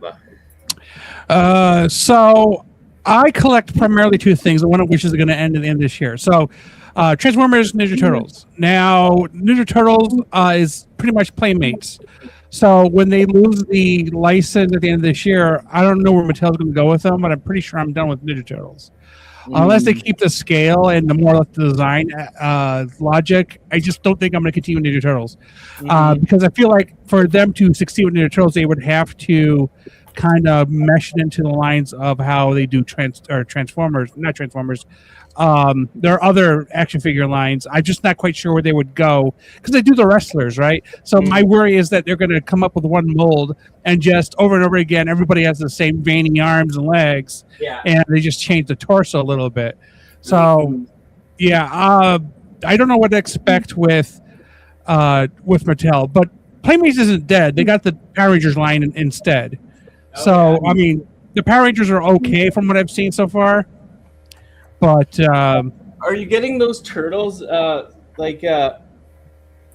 Oh, I've seen that. That's cool. That is cool though. Well, are you gonna get the those because they're doing those war turtles they're doing two things. They're re-releasing the military turtles, which I don't care about. Okay. But they are also doing the G.I. Joe crossover. Yes. So here's the funny thing, because Playmates technically still has the license, the crossover is Mattel crossing over, or not Mattel, sorry, Hasbro crossing over with G.I. Joe, with Playmates license. So, but yeah, I'm gonna get Raphael or Roadblock. Is Roadblock Raphael? I think the name is. Anyway, so what you see on the desk is basically the most recent crossover figures I bought, which are basically the Godzilla crossovers from the Ninja Turtles and Power Rangers, and the Transformers He-Man crossover. And because basically, if there's a crossover, I will get it. The things I skip on are like the Universal Monsters. I don't care about those. But I'm talking because Universal Monsters technically are public domain. But like when toy lines that I grew up with watching the cartoon on crossover, I definitely will get those. And these guys are certainly not in scale with the action figures, the main lines. Well, except maybe Man at Arms. I think he is in scale. But that basically, if it's a crossover, I'll pretty much get it as long as it falls within some strict guidelines. But yeah, that's basically it for me on the three I have. That's cool though. Yeah. I will say, going to the He-Man one, I do have the Skeletor and Optimus Prime one. In fact, I think you can see the Optimus Prime behind me. So. Oh yeah, you do have it back there. Let's see quickly. Oh yeah. They're different. Like I said, I do like the Godzilla ones were interesting. It's just for me, it's always it's another line. It's another.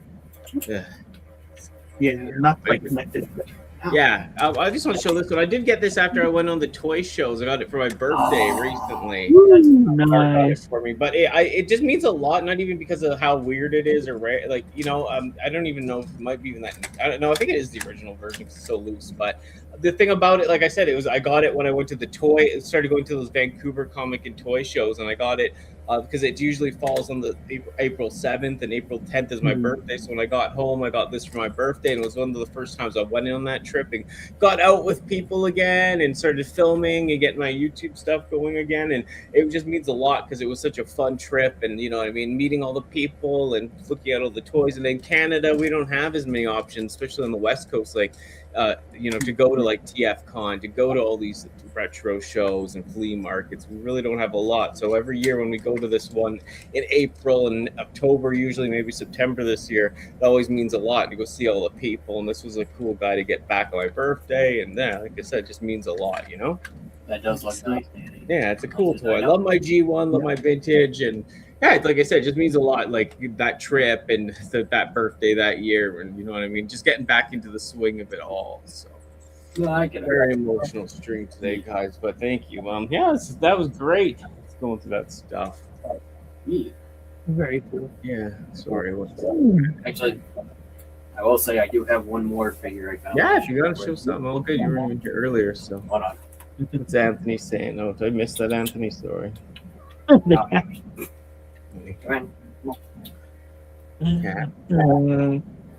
Nice, Buzzy. This is Loki, my sister's cat. Nice. Oh, nice. Loki. That was a good show. Yeah. I would have showed my cat because she was in here like it was actually towards the end. I was gonna do like a fake reveal, but she kind of disappeared. I would have showed my pussy too, but Did everyone get this guy, by the way? The Stranger Things. I'm still looking. I love this guy. It's so cool. Yeah, I'm gonna take a little extra time, but yeah, just love this. No, take as much time you want. You got more to show. That robot mode is sick. Like honestly, that's a cool. It is. So it does look cool. I am meaning to try and find one. I know the spot in my Target has it. So. Mm-hmm. Yeah, where'd you get yours, Ken? I got mine. I want to say Amazon. I think Amazon or Target. But going with Anthony's comment, I'm really hoping for who's the character in the Skybound comics, the new one. I'm hoping for a redo or a remold into that guy. I forgot his name. Yeah, I can look it up. Yeah. But he's the new Transformer that was created in Skybound. Oh man, he was the girls' band. I'll have to look it up.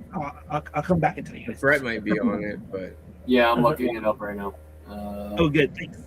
Yeah, that's cool. Yeah, but he would be a great remake into that or the A-Team band too. So. And what Anthony was saying, the Mystery Machine. That's the thing. I actually got the G.I. Joe ones I got rid of. Or maybe I didn't have those, but I think I got rid of I think I even got rid of my never been a big Back to the Future person. Sorry, what was it, Brett? And Hunter. I think the guy's called Shredhead. Is that his name? Shredhead, yeah. Because he's got all this rock and roll graffiti and stuff on him, and it's created into a new Autobot, and he looked really good. Yeah, that robot mode does look good. Like I said, I'm trying to get away from some of those collabs. Nothing against them. Even Turtles, I'm a huge fan. Never got it. It's just because, like I said, just too much all over for me. But I do like that robot mode. Like you're saying, it looks really cool. Like that, just the have the design, the chest, the head sculpt, very interesting.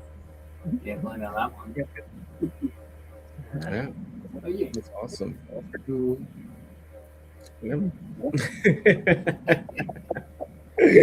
Yeah.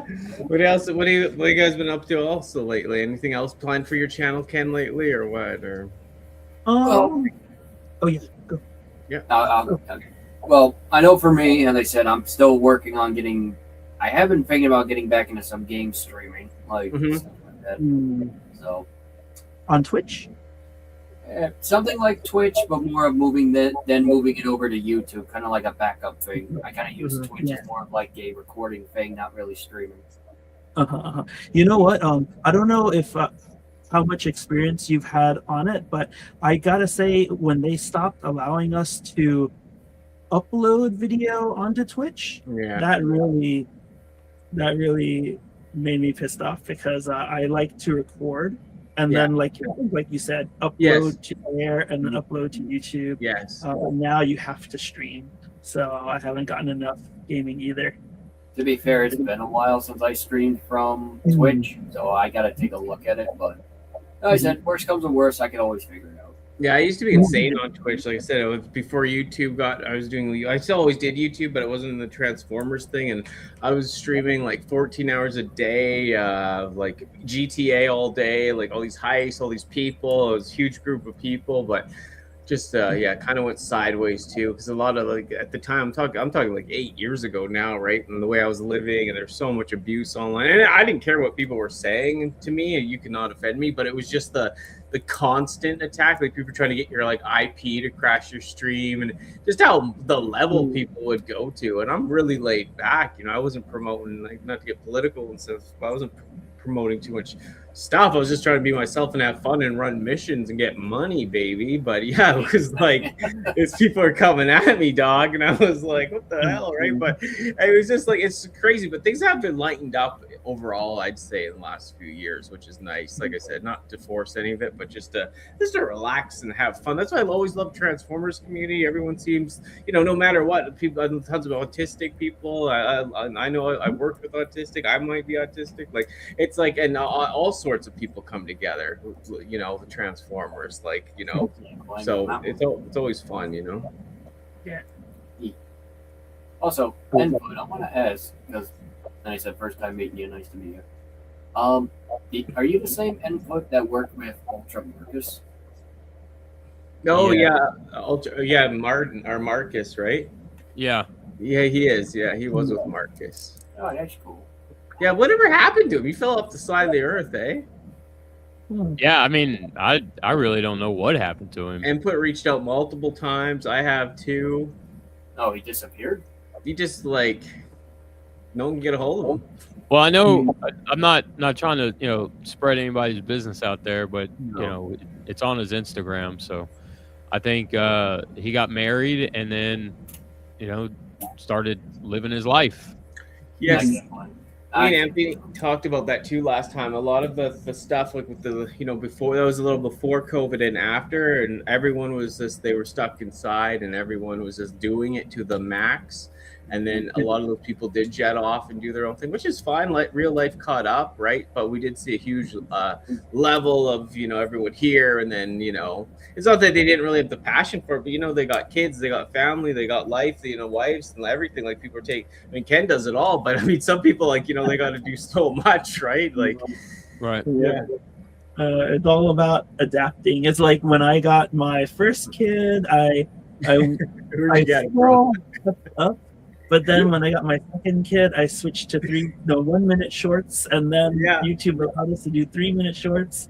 And now I missed what nobody likes to do. I like to record the transformations, and I'm like, I want to do it, especially for Lyle Kaiser. So I'm like, I'm back in for this. Oh, yeah? And then we'll see if we can keep going. So yeah, that's cool. I'm excited to see you. I was excited when I saw your video that night. I did watch it all. I was just put it on the, like, my on the big screen. My room, I was watching. I was laughing because, like, yeah, it was so nice to see you back in there and showing it all. And, like, you know, it's just nice to see people get back into it. And I know some people don't like the transformation because, you know, so many people, everyone used to do it. Now no one does it, right? And then so Raz is doing his own thing, the quick click one on his thing. So yeah. The interesting thing for people out there, if you come to my channel, is Martin said that I should tout this more, so I'm just gonna do it now. But I use a 360 cam, so I can just film once and zoom around and point where I want to point. So you'll see that I'll tell you guys, come over here, and then the camera will shift over to me, and then I'll put the figure down on the right, and then the camera will pan down to the right because of this little guy here. So I've been using it for years, and it's a lot of fun. How much did that thing cost, or how much do they cost around? So I got an X3 in the past for 500-ish with a lot of adapters and things also, and then I just sold it actually on Facebook Marketplace actually, and I got the X5 and with the upgraded night mode and things like that. And so but yeah, again, there's about $500 for a whole set of things. But some of the videos you'll see on my channel are like bike rides and running through the park and stuff like that with this camera, and also a different one. But but the picture is so good. And I just learned this. For the 360 video, you can actually pan around and move the video and look around where I am, so you can see everything. That's cool. Yeah, because some of your vlog videos are really cool too. But you weren't using your phone ever for those vlog videos, or you're always using a camera? I was always using either this camera or another one called a Go Ultra. But for the 3-minute shorts, I always use my phone for 3-minute shorts. So yeah, or 1-minute shorts. Yeah, because it was just easier to throw it YouTube app. Yeah. So. I know it's the easiness of some of the phone stuff too that got me more into it, because before, like, I was in film school, I was in shit for years, like I was like 100% I had to be at a computer desk, and now I'm just like on my phone throwing stuff together, editing it, making something silly and just chucking it up, and it's done better. It's like the less I focused on like kind of making it too serious or just being stuck at a desk or something. I still like to do that too, but just the option to do it and relax and just make it more fun, I think shows through in people's content, right? Yep, definitely. Yeah, I want to start trying what Darth Ravage does. He changes his environment every now and then. I want to, I don't know, go to Sunset Park or go to I don't know, somewhere and do a review there, but I'm afraid I'll get ripped off. yes, be careful. New York.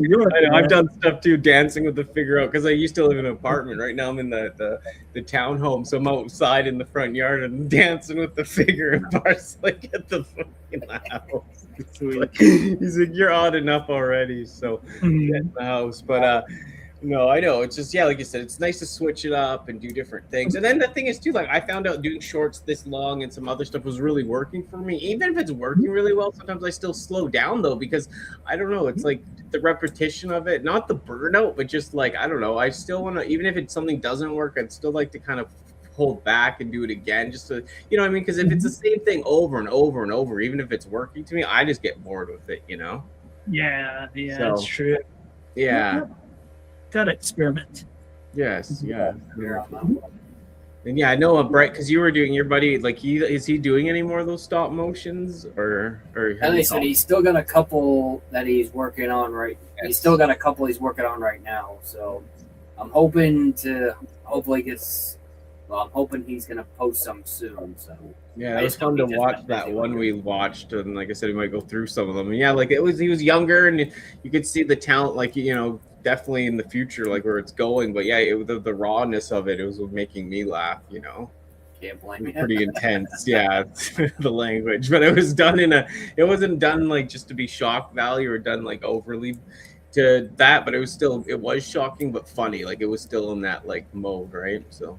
Yeah, can't blame me. Oh, and input too. Like, are you? Because I know you haven't done as much toy stuff on your channel. You have the car channel, and we do our show, and we continue doing our our toy the toy cast and stuff. But anything else like on your end that you're doing work on by yourself, or just doing lots of photography pictures too? Sorry.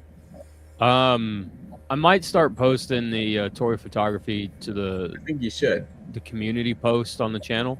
I think you should, yeah. You put them in a video form as well.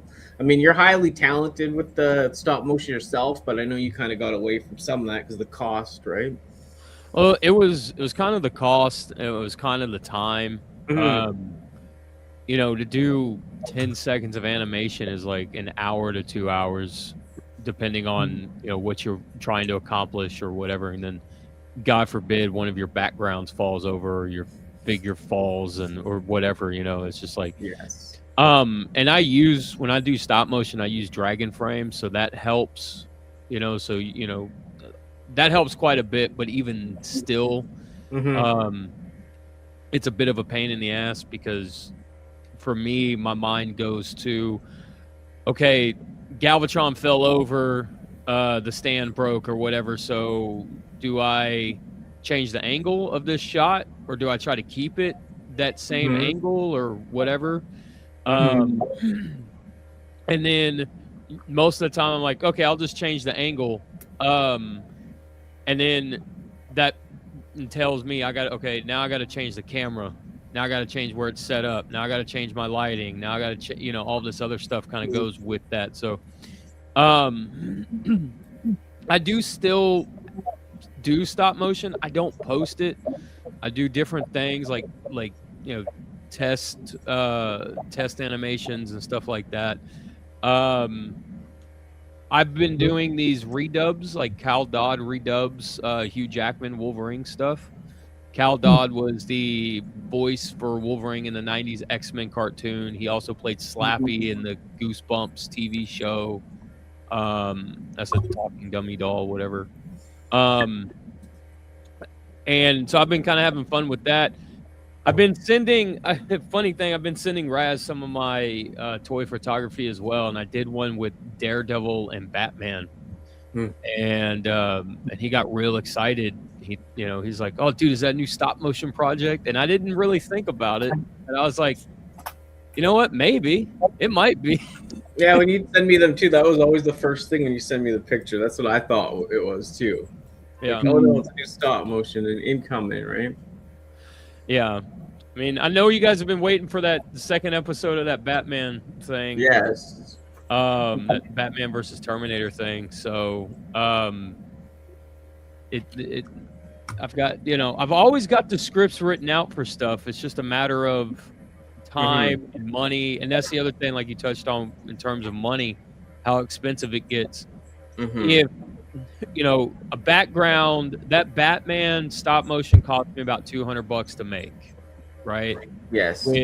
With the construction of the sets, the miniature Hot Wheel, the miniature Hot Wheels that I had to buy for like the Batwing and the Batmobile and the paint, and this is totally my fault. I bought a different Batman. I bought that Mayfek plush Batman to use in that because I liked the cape, the way the cape animated, so much more than the way that the other Batman cape animated, because the Hush Batman cape is massive. So I kind of felt like it had a life of its own and whatever. So, but that's just like, the perfectionist or whatever, Yeah. talking, right? Yeah. So yeah, that could have cost me like $100, 120 or so. But when I do a stop motion, it's like I'm in it for all the way. You know what I mean? Like, yes. If I animate something and I don't like something about it, then I'm gonna spend $20 on a bigger cape or a better cape or this or that or whatever to get my, I guess, like vision, I guess you could call it, like out way, you gotta do what works. Right. So I might keep doing the voiceover, the Cal Dodd voiceovers. People really seem to like those because Cal Dodd voicing Hugh Jackman live action Wolverine is really funny to me. Cal Dodd, like 90s X-Men Wolverine telling somebody to go fuck themselves. Like you can't do that on a kid's cartoon, but you can do that in a live action movie, right? So I just always thought it would be funny, to hear that. I might do some different ones too. Somebody said if I could try. Now I'm brain farting on the names. What's his name? He played Beast Wars or Dinobot in Beast Wars, but he also played Wolverine in X-Men Evolution. Scott McNeil. Scott McNeil, thank you. Thank you. Right. So I'm trying to learn how to do his Wolverine, and correct. I've learned that his Wolverine pulls a lot from his Jimmy Lee when he played Jimmy Lee in the Double Dragon cartoon. So I'm trying to get Jimmy Lee before I get Wolverine, because I feel like if I can get Jimmy Lee, then I can, get like push myself into Wolverine's like vocal range that he has. So it's all a matter of time for that stuff, and I really enjoy that stuff, like the voiceover and the dubbing work and stuff. I mean, I went to school for that stuff, right? So you don't go to school for something unless you enjoy it, right? Like in terms of art. So yeah, that's what I'm doing right now. I do have a stop motion planned, another one. It'd be about like a 30-second thing, like a little hype trailer type of thing. So I think it'd be pretty I got it all planned out, all scripted out. I think it's a pretty badass idea. I don't know if I'll do a fight scene with it or not. It might just end before the fight scene starts, like a little teaser or something, you know, like you can use your imagination, right? Yeah, gotta tease them. Yeah, right. Right. What about you, Anthony? What about? Can you share anything about your thing? You know, that you're working on. Okay, so I think I mentioned this during the live stream we did a few weeks ago. Yeah. Essentially, I'm doing a Studio Series 86 project. We're in pre-production, basically trying to get Transformers reviewers to submit 3-minute segments going over the bot and alternate modes of Studio 86 figures. There is a sign-up sheet, but I'm selective about who is going to participate. So if I don't come to you and you're not in the group I invited people from, I'm probably not going to ask you. So mainly because I am familiar with the level of quality everybody has. So I prefer to maintain that quality, which is more of a higher definition, because I'm going to take whatever you produce at that minimum definition, and it's going to be at 1080p. If it's lower than 1080p, it's going to look like garbage. But the video is going to be based on how long everything runs, mostly done in probably waves, or not waves, whole year segments, if not multiple year segments, because with each video being, let's say everybody maxes out at 3 minutes and there's like 10 figures released, that's already half an hour for 1 year video, assuming I get 3 minutes for each one. So I might be cutting it out into, there's the intro, the opening, first year, and then part 2 would be the second, maybe the third year, depending on how big that is, and then so on and so forth. So like the Constructicons, those are Brian over at TFAM page 101. Then there's the Dinobot, so that's Moose from my channel, and then there are various individual ones, a couple of which I'm doing, and then Danny and Ken have signed up for some. So hopefully other people will do it. I originally had a January 1st deadline, but it's kind of just as soon as possible, because if I can get this done and posted sometime before September, at least the first part, then I won't feel the pressure that it has to be all done. But I don't want to force anybody to do anything that they don't feel is comfortable on their timetable. So I'll more than likely harass everybody if I don't see anything in the next week or two. But I'm already in my head building out how it's going to look. So I know if you're familiar with TJ Omega or Lockdown, Dr. Lockdown. So I had this idea a while ago, and then both of them started doing something similar. I'm kind of like trying to change it so it isn't anything like what they're doing, because I kind of feel like somebody looked at a script and said, that's a great idea, and did it. But purposely, I no longer include the whole script in my public listing of ideas, because I feel like, I'm not saying that they did it, but like, I had this idea for a while, and all of a sudden, some other people have already done it for not strictly studio. I don't know how to explain it. Basically, you know how sometimes there's two movies that are basically the same premise, like Deep Impact and Asteroid or whatever. I feel like it's that type of thing happening where I had an idea, somebody else had an idea, they were just faster at the thing to it. And so now I'm a little like, I don't want it to be the same video they've already made. But I think the difference for me is I am limiting time. If you watch like Dr. Lockdown's latest video for Legacy, it was 8.5 hours long. That is nuts. And you released it in an 8.5 hour video. You know, like that is a whole hard drive over at Google for one YouTube video. Definitely not going that approach. I have a hard 3-minute limit on each figure. Dr. Lockdown, I think he's too nice and let people just go nuts. But I'm a dick, and I'm telling you 3 minutes is it. I will cut your video down. Yeah. It's reasonable, yeah. Yeah, so I wanted to run a bit smoother, a little bit more organized, hopefully with minimal to no mistakes in it. And I'm definitely not going to censor anybody, so if they have an opinion, You know, I don't even think I have a speech thing on here. Do I even have a speech thing on here? I don't even say you can or cannot swear. Hopefully you wouldn't, but worst case scenario, I'll throw a beep on there. But I don't want to limit anybody's creativity on something they're doing for me, so I can continue making 16 cents a month. Mm-hmm. Oh yeah, 16 cents. Yeah, I guess input dropped out. I didn't see the message, but yeah, hopefully. I kind of saw you message them. Yeah, so thank you, input, for joining. Yeah, no, it's great.